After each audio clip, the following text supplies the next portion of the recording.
Jangan lakukan 3 hal ini saat sholat tahajud. Allah tidak menyukainya.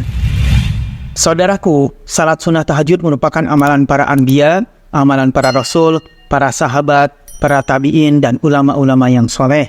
Maka dalam tahajud ini banyak sekali fadilah dan keutamaannya. Namun, jika umat muslim melakukan beberapa hal ini saat sholat tahajud, maka justru Allah tidak menyukainya.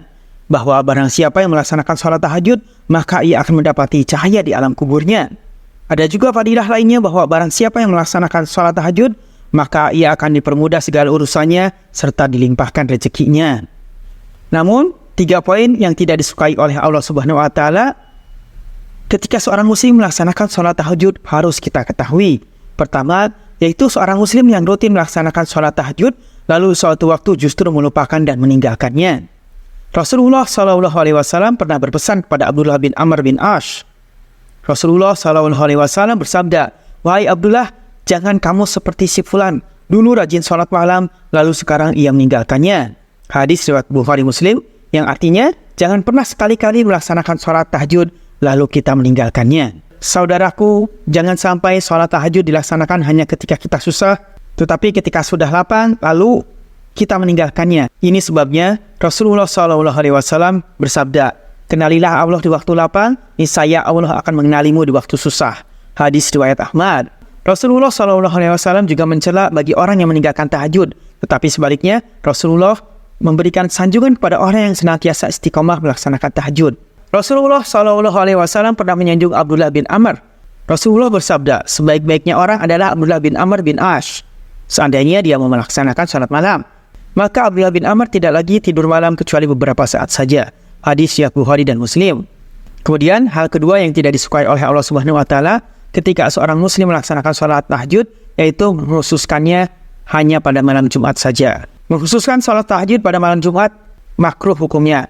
Rasulullah SAW pernah bersabda dari Abu Hurairah, "Janganlah kalian khususkan malam Jumat dari malam-malam lainnya dengan qiyamul lail atau salat tahajud yang disebut dengan salat malam."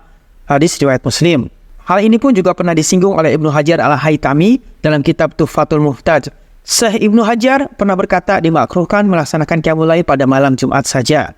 Malam Jumat memang malam yang mulia. Bahkan Rasulullah SAW bersabda, "Setiap sesuatu ada pemimpinnya dan pemimpin hari itu adalah hari Jumat."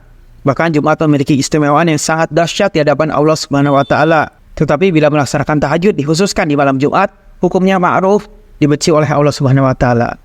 Selanjutnya, hal ketiga yang tidak disukai Allah adalah melaksanakan sholat tahajud dalam kondisi mengantuk.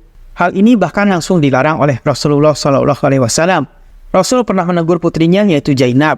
Dalam hadis riwayat Bukhari Muslim, suatu ketika Rasulullah SAW masuk ke dalam masjid lalu mendapati sebuah tali yang dibentangkan antara 2 tiang. Kemudian Rasulullah bertanya, "Apa ini?"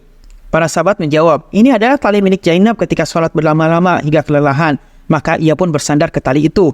Kemudian Rasulullah SAW berkata, "Lepaskanlah tali itu, kalian harus sholat dalam keadaan segar. Jika kalian lelah, maka tidurlah." Hadis riwayat Bukhari dan Muslim. Saudaraku, sholat yang dipaksakan dalam keadaan mengantuk akan berdampak kepada ketidakhusyuan. Sedangkan amal yang paling dicintai oleh Allah Subhanahu wa Ta'ala itu bukannya banyaknya, tetapi amal yang meski sedikit namun istiqomah dilakukan. Ini sesuai sabda Rasulullah SAW. Sebaik-baiknya amal adalah amal yang konsisten yang tidak pernah ditinggalkan. Itulah 3 poin larangan dalam salat tahajud. Semoga kita semua ada dalam rahmat Allah Subhanahu wa Ta'ala, senantiasa diberikan kesehatan umur panjang, murah rezeki dan istiqomah dalam beribadah, khususnya dalam ibadah tahajud.